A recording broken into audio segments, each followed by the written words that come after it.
अष्टादशभिरवारुन्धा यदष्टादशिन आरभ्यन्ते यज्ञमेव तैराक्त्वा यजमानो वरुन्धे संवत्सरस्य वाशेषा प्रतिमा यदष्टादशिनः द्वादशमासाः पञ्चत्वः संवत्सरोऽष्टादशः यदष्टादशिन आरभ्यन्ते संवत्सरमेव तैराक्त्वा यजमानो वरुन्धे निष्ठेऽन्यान् पशूनुपाकरोति इतरेषु यूपेष्वष्टादशिनो जामित्वाय नवनपालभ्यन्ते सवीर्यत्वाय यदारण्यैः सर्गस्थापयेत् यस्येतां विदारुक्तौ यद्धानग्रामेयुः विदूरग्रामयोर्ग्रामान्तौ स्याताम् ऋषिकाः पुरुषव्याघ्राः परिमोषिणः व्याघ्रिभिस्तस्करा अरण्येष्वाचारेण तदाहुः पशवोदारेते यदारण्यैः सर्गस्थापयेत् क्षिप्रे यमानमरण्यं मृतगुंहरेयुः अरण्यायतमाह्यारण्यात् पशव इति यत्पशून्नालभेत अनवरुद्धा अस्य पशवस्युः यत्पर्यग्निकृतानुत्सृजेत् यज्ञमेष संकुर्यात् यत्पशूनालभते तेनैव पशूनवरुन्धे यत्पर्यग्निकृतानुत्सृजत्ययज्ञवेषसाय अवरुद्धा अस्य पशवो भवन्ति न यज्ञवेषसम्भवति न यजमानमरण्यं मृतगो हरन्ति ग्राम्यैः सर्गस्थापयति एके वै पशवः क्षेमो नाम संविता पुत्रावपस्यतः समद्भानः क्रामन्ति समन्तिकण्डामयोर्ग्रामान्तौ भवतः नरशीलाः पुरुषव्याघ्राः परिमोषिणः व्याधिनीस्तस्करा अरण्येष्वाजायन्ते प्रजापतिरकामयतो भवलोकावरुन्धीयेति स एतानुभयान् पशूनपश्यत् ग्राम्यागिश्चारण्यागिश्च तानालभता तैर्वै स उभौ लोकाववारुन्धा ग्राम्यैरेव पशुभिर्मनुलोकमवारुन्धा आरण्यैरमुं यद्ग्राम्यान् पशूनालभते इममेव तैर्लोकमवरुन्धे यदारण्यान् अमुन्दैः अनवरुद्धो वा एतस्य संवत्सर इत्याहुः य इदैरश्चातुर्मास्यानि संवत्सरं प्रयुङ्क्त इति एतावानुवै संवत्सरः यच्चातुर्मास्यानि यदेते चातुर्मास्याः पशवः लभ्यन्ते प्रत्यक्षमेव तैः संवत्सरैः यजमानो वरुन्धे विवा एष प्रजया पशुभिर्वृध्यते यः संवत्सरं प्रयुङ्क्ते संवत्सरः सुवर्गो लोकः सुवर्गं तु लोकं नापराध्नोति प्रजा वै पशव एकादशिनी यदेत एकादशिनः पशवः लभ्यन्ते साक्षादेव प्रजां पशून् यजमानो वरुन्धे प्रजापतिर्विराजमसृजत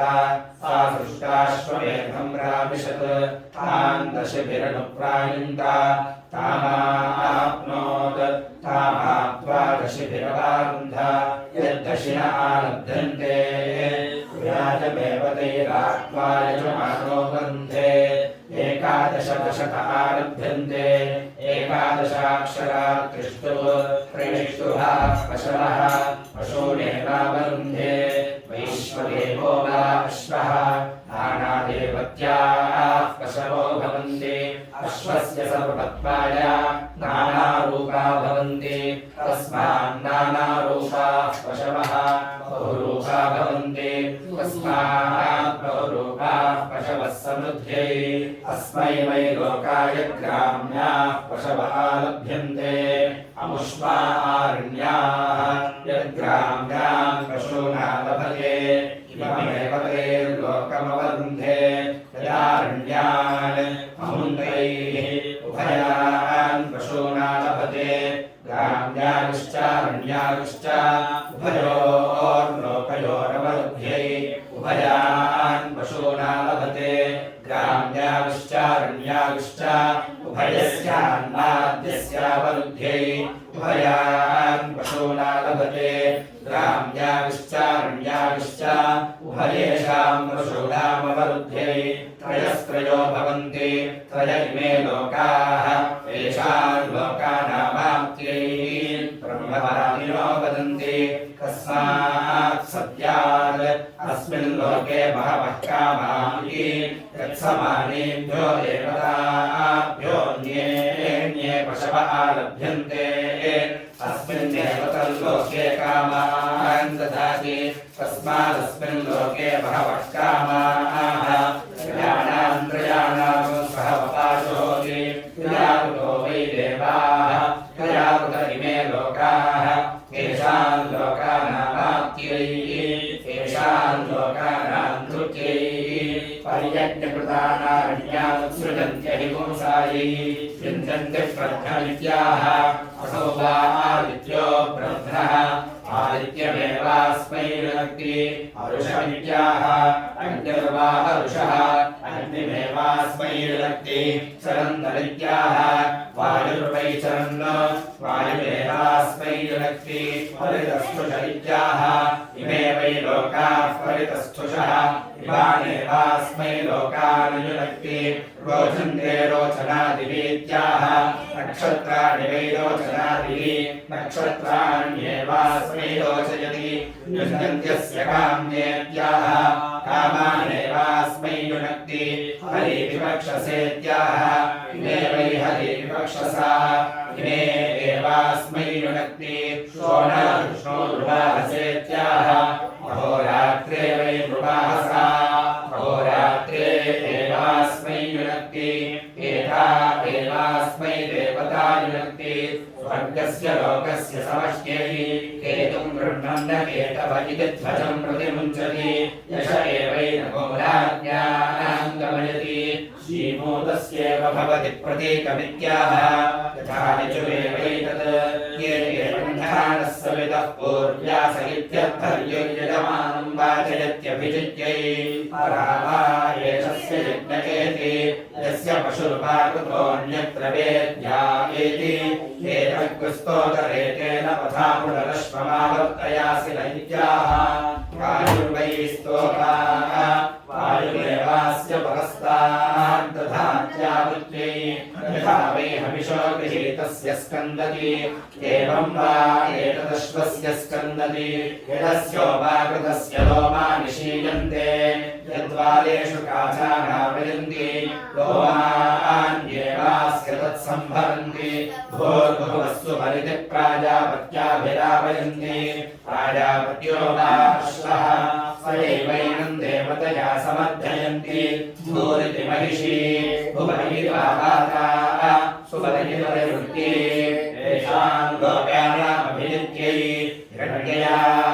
काचा भवन्ति ज्योतिर्वै हिरण्यम् आश्रमश्वमेधः ज्योतिश्चैवास्मै राष्ट्रं च समीची दधाति सहस्रं भवन्ति सहस्रसंवितः सुवर्गो लोकः स्वर्गस्य लोकस्याभिजित्यै अमवा एतस्मात् तेज इन्द्रियं पशवः क्रामन्ति योऽश्वमेधेन युजते पशवस्मान् चन्द्रुगायत्रेण छन्दसे महिष्यभ्यनक्ति तेजो वा आज्यम् तेजो गायत्री तेजसैवास्मै तेजो बन्धे रुद्रास्त्वाञ्जन्तु त्रैष्टुभेन छन्दसेति भावाता तेजो वा आज्यम्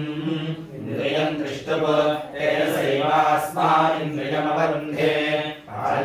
आदित्यास्त्वाञ्जन्तु जागतेन छन्दसेति परिवृत्ति तेजो वा आज्यम् पशवो जगति तेजसैवास्मै पशूनवन्धे पत्नयोऽभ्यञ्जन्ति श्रिया वा एतद्रूपम् यत्पत्नयः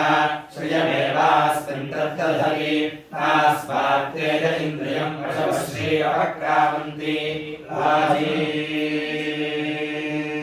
छाजी यशो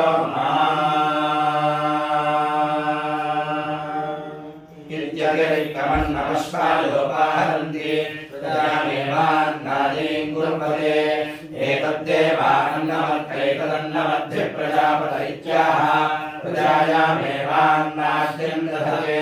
यदिरामणि पशुरासीदित्यवघ्रापयेत् अवहैव निघ्रति आक्रामवाचेक्रमैरत्यक्रमे त्वाचेद्योस्ते पृष्ठं पृथिवी सधस्थमित्यश्वमनुमन्त्रयते यशालोकानामभिदित्यै समिद्धो अन्यकृतरं मतेनामित्यश्वस्याप्रियो भवन्ति स्वरूपत्वाय एकसा वा एष ब्रह्मवर्चसे नव्यभ्यते योऽश्वमेधेन यजते ओदा च ब्रह्मोद्यर्मदः तेजसा चैवैनं ब्रह्मवर्चसेन च समर्थयतः दक्षिणतो ब्रह्मावति दक्षिणतायतनो वै ब्रह्मा बालस्पत्यो वै ब्रह्मा ब्रह्मवर्चसमेवास्य दक्षिणतो दधाति तस्मात् दक्षिणोऽर्धो ब्रह्मवर्चसितः उत्तरतो होता भवति उत्तरतायतनो वै होता आग्नेयो वै होता तेजो वा अग्निः तेज एवास्योत्तरतो दधाति तस्मादुत्तरोऽर्थस्तेजस्वितरः यूपमभितो वदतः यजमानदेवत्यो वै यूपः यजमानमेव तेजसा च ब्रह्मवर्चसेन च समर्थयतः इत्यस्विदासे पूर्वचित्तिरित्याह यो वै वृष्टिः पूर्वचित्तिः एवमेव वृष्टिमवन्धे इत्यस्विदासे बृहद्वयमित्याह अश्वो वै बृहद्वयः अश्वमेवावन्धे इत्यस्विदासे पिशङ्गिरेत्याह रात्रिर्वै पिशङ्गिरा रात्रिमेवावन्धे इत्यस्विदासे पिलिप्पिरेत्याह श्रीर्वै पिलिप्पिला अन्नाद्यमेवावन्धे कस्मिरे काकी चरतीत्याह असौ वा आदित्य एकाकी चरति तेज एवावन्धे अपुस्मिज्जायते पुनरित्याह चन्द्रमा वै जायते पुनः आयुरेवावन्धे किग्गस्विद्धिमस्य भेषजमित्याह अग्निर्वै हिमस्य भेषजम् ब्रह्मवर्चसमेवावन्धे किग्गस्विदापवनं महदित्याह अयं वै लोक आवपनं महत् कस्मिन्नेव लोके प्रतिष्ठति पृच्छामित्वा परमन्दं पृथिव्याः इत्याह वेदर्वै परोन्दः पृथिव्याः वेदिरेवावरुन्धे पृच्छामित्वा भुवनस्य नाभिमित्याह यज्ञो वै भुवनस्य नाभिः यज्ञमेवावरुन्धे पृच्छामित्वा विष्णो अश्वस्य रेत इत्याह सोमो वै विष्णो अश्वस्य रेतः सोमपीठमेवावरुन्धे पृच्छामि वाचः परमं व्योमेत्याह ब्रह्म वै वाचः परमं व्योम ब्रह्मवर्चसमेवावरुन्धे अथवा एतस्मात् प्राणाक्रामन्ति योऽश्वमेधेन यजते प्राणाय स्वाहा व्यानाय स्वाहेति संयज्ञमान आहुतिर्जुहोति प्राणानेवास्मिन् दधाति तास्मात् प्राणापक्रामन्ते अवन्ते स्थावन्ते स्वावन्तो प्रियन्वा प्रियाणाम् परिशिष्टमात्यानाम् लीलान्तानिधिपतिगो हवामहे वसो भवेत्याह कवैवास्मै तद्ध्रुवते अथो ध्रुवन्त्येवैनम् अथोऽन्येवास्मै ध्रुवते त्रिपर्यन्ते त्रयैवे लोकाः एभ्यैवैनम् लोकेभ्यो ध्रुवते त्रिपुरः पर्यन्ते षट्सम्पद्यन्ते षट्वारसवः ऋतुभिरेवैनम् ध्रुवते पवा एतेभ्यः प्राणाक्रामन्ति ये यज्ञे ध्रुवन्तम् मते नवकृत्वः पर्यन्ति न वै पुरुषे प्राणाः प्राणायवात्वम् दधते नैभ्यः प्राणा अपक्रामन्ति अम्बे अम्बाल्यम्बिकैर्पत्नी मुदानयते अह्वदैवैनाम् उभगे काम्पीरवासिनीत्याह तपकेवैनामुपनयति स्वर्गे लोके सम्प्रोन्नाथामित्याह स्वर्गमेवैनाम् लोकं गमयति आहमजानि गर्भधमात्मवजासि गर्भधमित्याह प्रजा वै पशवो गर्भः प्रजामेव पशूनां बन्धत्ते देवा वा अश्वमेधे पवमाने स्वर्गं लोकं न प्राजानन् समस्तप्राजानान् यत्सूचीभिरसि पथान् कल्पयन्ति स्वर्गस्य लोकस्य प्रज्ञात्यै गायत्रे कृषिरुज्जगतीत्याह यथा यजुरेवैतत् त्रय्यः सूच्यो हरिण्यः अस्य वै लोकस्य रूपमयस्मै यः अन्तरिक्षस्य रजताः दिवो हरिण्यः दिशो वा अयस्मै यः अवान्तरदिशा रजताः ऊर्ध्वा हरिण्यः दिश एवास्मै कल्पयते कस्माच्यति कस्माभिशास्तेत्याह हिंसायै पदा एतस्माच्छ्रेयाष्टं ग्रामति योऽश्वमेधेन यजते ऊर्ध्वायनामुच्छ्रयतादित्याः श्रीर्वै राष्ट्रमश्वमेधः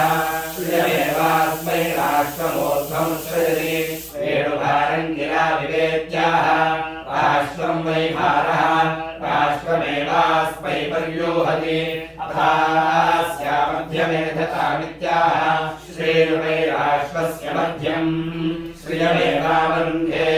शीते वाते पुरन्दिवेत्याह क्षेमो वै राष्ट्रस्य शीतो वातः क्षेममेवावरुन्धे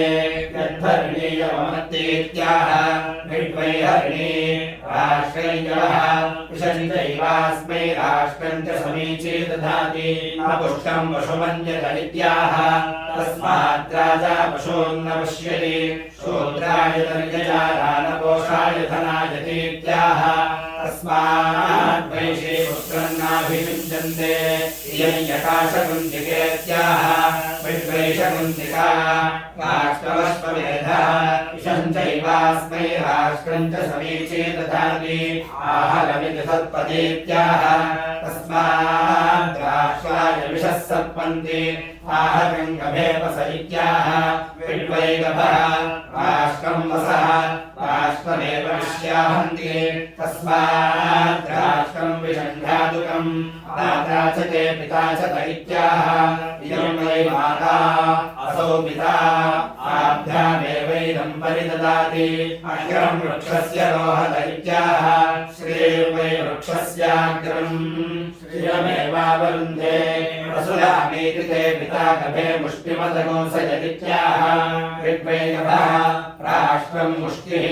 राष्ट्रमेव विश्याहन्ति तस्मात् राष्ट्रं विषण्घातुकम् अपवा एतेभ्यः प्राणाक्रामन्ति ये यज्ञे कूतं वदन्ति ऋधिक्राम्नो अकारिषमिति सुरभिमतीकृतं वदन्ति प्राणा वै सुरभयः प्राणानेवात्मं दधते नैभ्यः प्राणा अपक्रामन्ति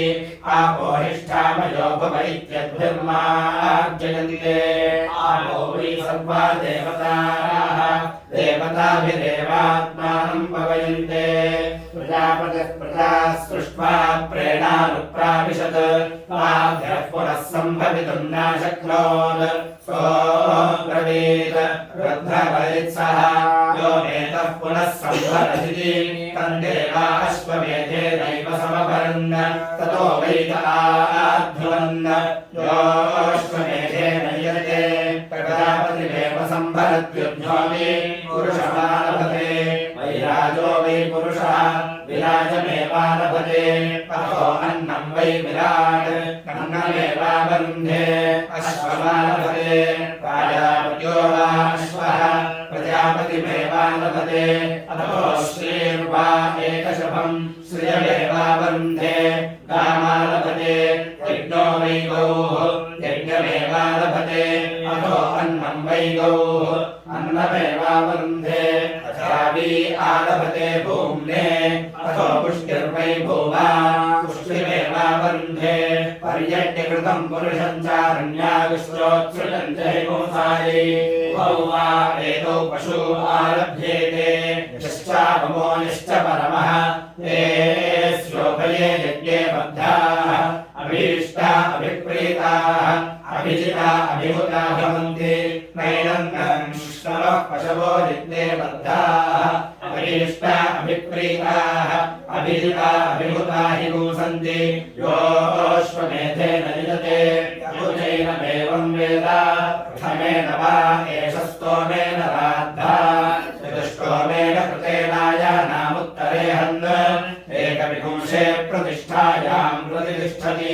एकविपुंसात् प्रतिष्ठायां तो नन्मारोहति ततो वै पृष्ठानि ततः संवत्सरः चतुष्वेव संवत्सरे प्रतिष्ठाय देवताभ्यारोहणि षट्पदयः पृष्ठम् भवन्त्यन्यदन्यच्छन्दः अन्येवा एते पशवः उदेव ग्राम्याः उदेवारण्याः आहारेव रूपेण समर्थयति अथो अन्न एवैष बलिर्क्रियते तदाहुः अपशवो वा एते यजामयश्चारण्याश्च एते वै सर्वे पशवः यद्गव्यामिति गव्यान् पशूनुत्तमे हन्नालभते येनैवोभयान् पशूनवरुन्धे प्राजापत्या भवन्ति अनभिजितस्याभिजित्यै सौरेर्नवश्वेतावशा अनुबन्ध्या भवन्ति अन्तर एव ब्रह्मवच्चसमवरुन्धे सोमाय स्वराज्ञेनो वाहावनड्वाः विदिध्वन्दिनः पशूना लभते अहोरात्राणामभिजित्यै पशुहृदा एष व्युध्यते योऽश्वमेधेन युजते शकलं कल्माशङ्किति बिम्बिति गजमिति त्वाष्ट्रां पशूना लभते पशुभिरेवात्मानं समर्थयति ऋतुभिर्वा एष व्युध्यते योऽश्वमेधेन युजते षण्णास्त्रयो वा सन्धायित्यो पशूना लभते ऋतुभिरेवात्मानं समर्थयति आवा एष पशुभ्यो दृश्यते योऽश्वमेधेन युजते पर्यज्ञकृता उत्सृजन्त्यनाः पुरस्काय प्रजापते कामयतमहानन्नादस्यामिति स एकाविश्वमेधे महिमानापश्यत् कालगृह्णीता ततो वै स महानन्नादोऽभवत् यः कामयेत महानन्नादस्यामिति स एकाविश्वमेधे महिमानो गृह्णीता महानेवान्नादो भवति यजमानदेवत्या वै राजा महिमा यद्भवां महिम्नो भजतः परिजगति यजमानमेव राज्येनो भजतः परिगृह्णाति उपस्तात् स्वाहाकारा वा अन्ये देवाः उपविष्टात् स्वाहाकारा अन्ये देवा एतेष्वेवमेध्य उभयेव लुभ्यन्ते यद्भवां महिम्नो भजतः परिजगति तानेवोभयान् प्रीणाति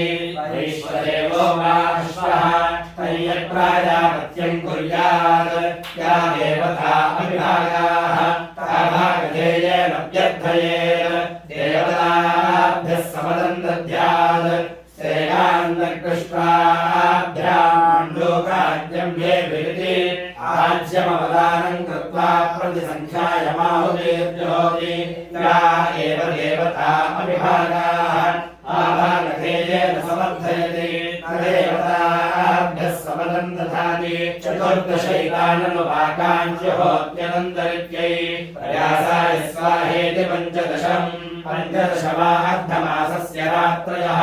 अर्धमासशः संवत्सर आप्यते देवासुराः संयत्तासन् ब्रुवन्नग्नयस्विष्टकृतः अश्वस्य मेध्यस्य वयमुत्थानमुद्धरामहै अथैतानभिभवामेति ते रोहितमुदहरन्त ततो देवाभवन् परासुराः यत्स्विष्टकृभ्यो रोहितं जुहोतिभ्रातुर्याभिभूत्यै भवत्यात्मना परास्य भ्रातुर्यो भवति गोमृगकण्ठेन प्रथमामाहुतिं जुहोति पशवो वै गोमृगः रुद्रोऽग्निस्विष्टकृत रुद्रादेव पशूनं तद्दधाति अथो यत्रैषाहुतिर्हूयते तत्र रुद्रः पशूनभिमन्यते अश्वशवेन तृतीयामाहुतिं जुहोति पशवो वा एकशवम् रुद्रोऽग्निस्विष्टकृत रुद्रादेव पशूनं तद्दधाति अथो यत्रैषाहुतिर्हूयते तत्र रुद्रः पशूनभिमन्यते अयस्मयेन कमण्डलुना तृतीयाम् आहुतिं जुहोत्याशास्यो वै प्रजाः रुद्रोऽग्निस्विष्टकृत रुद्रादेव पशूनां तद्दधाति अथो यत्रैषाहुतिर्हूयते तत्र रुद्रः प्रजाभिमन्यते अश्वस्य वा आलब्धस्य मेधमुदक्रामत् तदश्वस्तोमीयमभवत् यदश्वस्तोमीयं जुहोति समेधमेवैनमालभते आज्येन जुहोति मेधो वा आज्यम्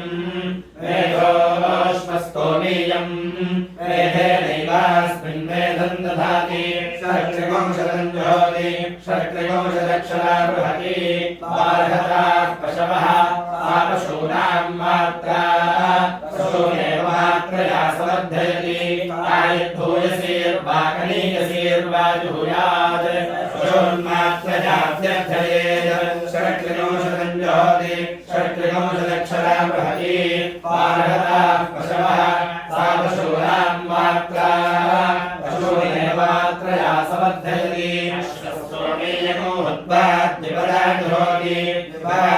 पुरुषोद्विप्रतिष्ठः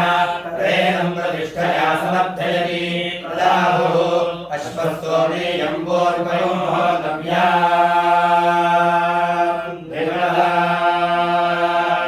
इति अश्वो वा अश्वस्तोमेयं पुरुषोद्विपदाः अश्वस्तोमेयको हत्वाद्विपदाद्रोगे तस्माद्विवाच्चतुष्पादवत्ति अथो विपद्येव चतुष्पदप्रतिष्ठापयति द्विपदाहुत्वा नान्यामुत्तरामाहुलिञ्जुहुयात् अन्यामुत्तरामाहुलिञ्जुहुयात् प्रतिष्ठायाश्चयवेद द्विपदामङ्गदोषुहोति प्रतिष्ठित्यै प्रजापतिरश्ववेधवसृजत सोऽस्मात् सृष्टो वा क्रामत् तैयज्ञक्रतुभिरन्वयेच्छत् तैयज्ञक्रतुभिर्नान्वरिन्दत् तमिष्टिभिरन्वयेच्छत् तमिष्टिभिरन्वरिन्दत् तदिष्टेनामिष्टित्वं यत्संवत्सरमिष्टिभिर्यजते अश्वमेव तदन्विच्छति सावित्र्यो भवन्ति इयं वै सविता यो वा अस्यान्नश्यति यो निलयते अस्यां वावतं विन्दन्ति तवा इमां कश्चनेत्याहुः त्रियन्नोद्भोत्येतुमर्हतीति यत्सावित्र्यो भवन्ति सवितुर्प्रसूत एवैनमिच्छति ईश्वरो वा अश्वप्रमुखः परां परावतङ्गन्तोः यत्सायं ध्रुवीं जोगी अश्वस्य यत्यै धृत्यै यत्प्रातरिष्टिभिर्यजते अश्वमेव तदन्विच्छति यत्सायं ध्रुवीं जोगी अश्वस्यैव यत्यै धृत्यै तस्मात् सायं प्रजाः क्षेम्या भवन्ति यत्प्रातरिष्टिभिर्यजते अश्वमेव तदन्विच्छति तस्मात् दिवानश्चैषकेति यत्प्रातरिष्टिभिर्यजते सायं ध्रुवीं जुहोति अहोरात्राभ्यामेवैन संविच्छति अथो अहोरात्राभ्यामेवास्मै योगक्षेमं कल्पयति अपवादे तस्मात् श्रीराष्ट्रं ग्रामति योऽश्वमेधेन यजते ब्राह्मणो वीणागाथिनो गायतः श्रिया वा एतद्रूपं यद्वीणा श्रियमेवास्मिन् तद्धत्तः यथा खलु वै पुरुषः श्रियमश्नुते वीणास्मै वाद्यते तदाहुः यदुभौ ब्राह्मणो गायेताम् श्री स्यात् हरे ब्राह्मणे श्रीरमत इति ब्राह्मणोऽन्यो गायेत् राजन्योऽन्यः ब्रह्म वै ब्राह्मणः क्षत्रो राजन्यः तथास्य ब्रह्मणा क्षत्रेण तो भयतः श्रीपरिगृहीता भवति तदाहुः यदुभौ दिवागायेताम् अपास्माद्राष्ट्रं गामेत् वै ब्राह्मणे राष्ट्रमो रमते यदा खलु वै राजा कामयते अथ ब्राह्मणं चिराति ब्राह्मणो गायेत् खड्गो राजन्यः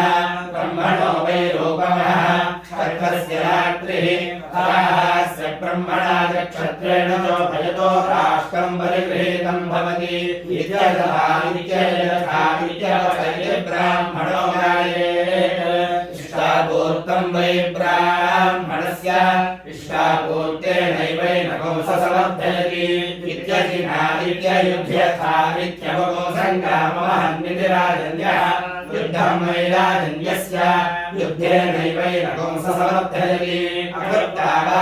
एतस्य प्रवैत्याहुः योऽश्वमेधेन यजत इति तिस्रोऽन्यो गायति तिस्रोऽन्यः षट्संवर्ध्यन्ते षड्वानतवः अतोनेवास्मै कल्पयतः ताभ्यागो सद्गस्थायाम् अनोजिते च शते च ददाति शतायुः पुरुषः शतेन्द्रियः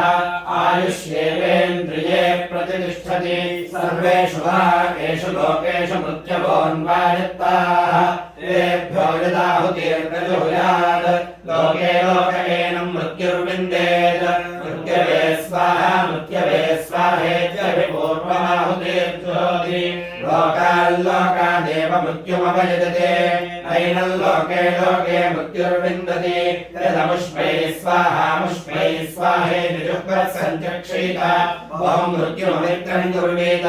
मृत्यवे स्वाहेत्येकस्मादेवैकाञ्जुहुयात् एको वा अमुष्मिन् लोके मृत्युः अशनया मृत्युरेव तमेवामुष्मिन् लोके पयजते भ्रूणहत्यायै स्वाहेत्यवभृतमाहुतिं जुहोति भ्रूणहत्यामेवापयजते तदा यद्भ्रूणहत्या प्राप्त्याथ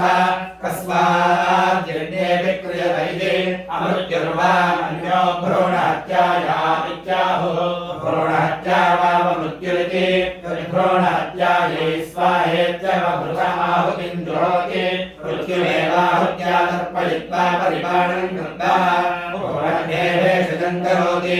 एतागुं हवैवन्निपौदन्यवः भ्रूणहत्यायै प्रायश्चित्तिं विदाञ्चकार यो हास्यापि प्रदायां ब्राह्मणं हन्ति सर्वस्मै तस्मै भेषजं करोति चुम्बकाय स्वाहेत्यवभृतमुत्तमाहुतिं जुहोति वरुणो वै चुम्बकः अन्तत एव वरुणमवयजते गृहस्य शुक्रस्य पिङ्गाक्षस्य मूर्धं जुहोति एतद्वै वरुणस्य रूपेणैव वरुणमवयजते वारुणो वा अश्वः तन्देवतया व्यर्थयति यत्रायावत्यं करोति नमो राज्ञे नमो वरुणायेत्याह वारुणो वा अश्वः स एवैनं देवतया समर्थयति नमोऽश्वाय नमः प्रजापतय इत्याह प्रजापत्यो वा अश्वः स्वैवैनं देवतया समर्थयति नमोऽधिपतय इत्याह धर्मो वा अधिपतिः धर्ममेवावरुन्धे अधिपतिरस्यधिपतिं वा कुर्वधिपतिरहं प्रधानां भूयासमित्याह अधिपतिमेवैनको समानानां करोति मान्धे मयिधेयीत्याह आशिषमेवैतामाशास्ते उपाकृताय स्वाहेत्युपाकृते जुहोति आलब्धाय स्वाहेति नियुक्ते जुहोति उदाय स्वाहेति हुते जुहोति येषां लोकानामभिजित्यै प्रभायेषनेभ्यो लोकेभ्यश्च वदते योऽश्वमेधेन यदते आग्नेयमयीन्द्राश्नवाश्विनं तान् पशूना लभते प्रतिष्ठित्यै यदाग्नेयो भवति अग्निः सर्वा देवताः देवता एवावरुन्धे ब्रह्माग्निः क्षत्रमिन्द्रः हृदयेन्द्राग्नो भवति ब्रह्मक्षत्रे एवावरुन्धे यदाश्विनो भवति आशिषामवरुन्धे तयोमवन्ति प्रजगते लोकाः येष्वेव लोकेषु प्रतिष्ठति अग्नये कुम्भोपज्येष्ठाकपाद इति दशविषमिष्टिर्निर्भवति दशाक्षरा विराट् अन्नं विराट् विराजैवान्नाद्यमवरुन्धे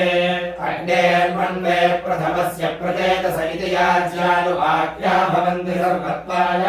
यद्यश्वमुपतमद्विन्देत्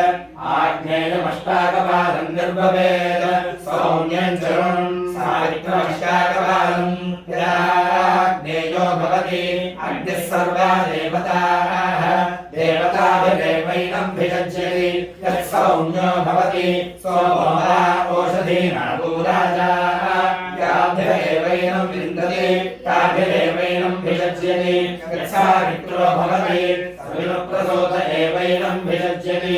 एताभिरेवैनं देवताभिर्भिषज्यति अगरो हैव भवति पौष्णं चरुं निर्भवेत् यदिश्वः स्यात् पूषा वैश्वौण्यस्य भिषक् स एवैनं भिषज्यति अश्वो हैव भवति रौद्रं चरुं निर्भवेत् यदि महती देवताभिमन्येत एतद्देवत्यो माश्वः स एवैनं देवतया भिषज्यति अगरो हैव भवति वैश्वानरं द्वादशकपालं निर्भवेन्मृगाधरे यदि नागच्छेत्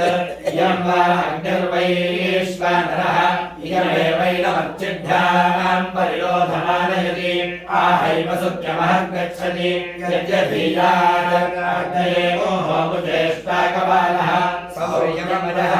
वायव्य आज्यभागः यजमानो वा अश्वः अरुमहसा वा एषगृहीतः यस्याश्वो मेधाय प्रोक्षितोऽभ्येति यदगोमहोमुचे निर्भवति अरुमहस एव तेनमुच्यते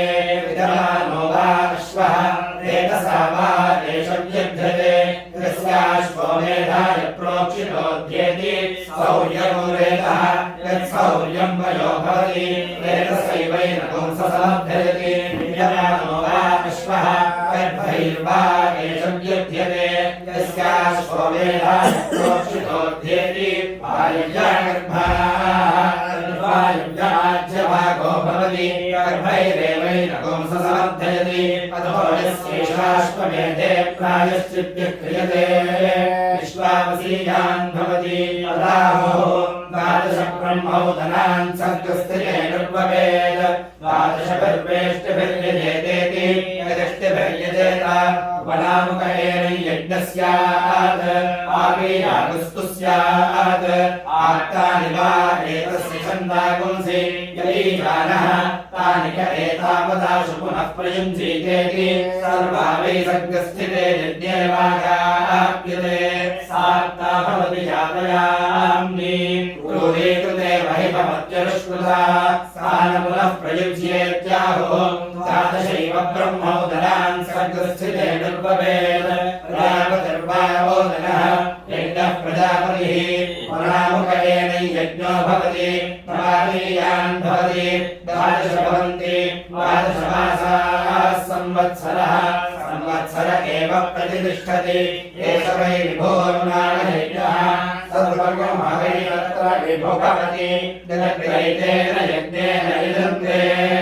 एष वै प्रभोर्नामयज्ञः सर्वगमहै तत्र प्रभु भवति दिनत्रैतेन यज्ञेन यजन्ते एष वा ऊर्जस्वान्नामयज्ञः सर्वगमहै तत्रोर्जस्वद्भवति दिनत्रैतेन यज्ञेन यजन्ते एष वै वयस्वान्नामयज्ञः सर्वगमहै तत्र वयस्वद्भवति दिनत्रैतेन यज्ञेन यजन्ते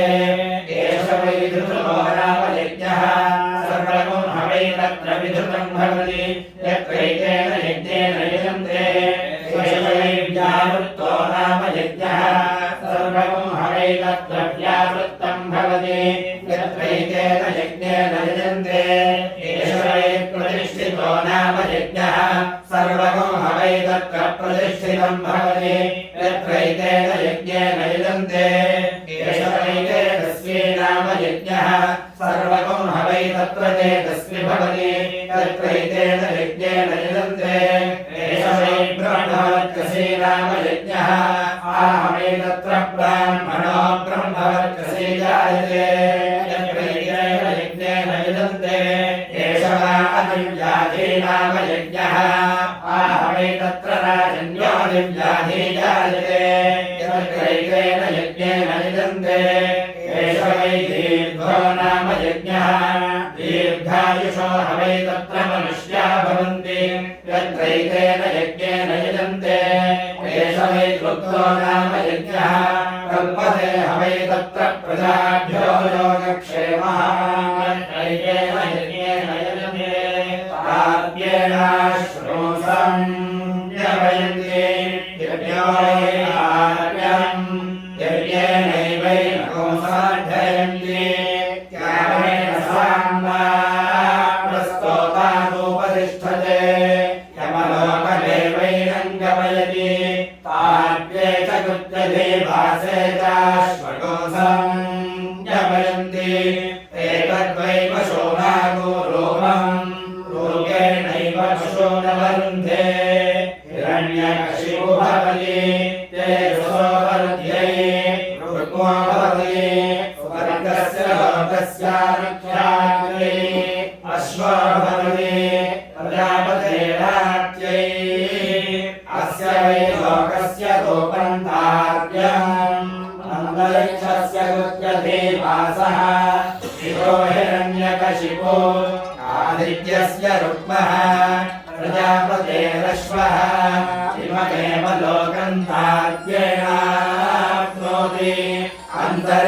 कृत्यदेवासेन दिवो हिरण्यकशिपुना आदित्यगो रुक्मेण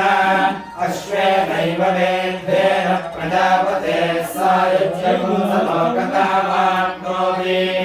एतासामेव देवतानागो सायुज्यम् साश्वितागो समानलोकतामाप्नोति योऽश्वमेधेन यजते यरुषैरमेवं वेद आदित्याश्चाङ्गिरसश्च सुवर्गे लोके स्पर्धन्वा तेऽङ्गिरसादित्येभ्यः अमुमादित्यमश्वग्श्वेतं भूतं दक्षिणामनयन् ते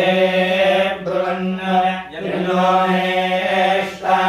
सवर्यो भूतिति तस्मादश्वगो सवर्ये व्यापयन्ति तस्माज्जज्ञे वरो दीयते यत्प्रजापतिरालब्धोऽश्वो भवत् तस्मादश्वो नाम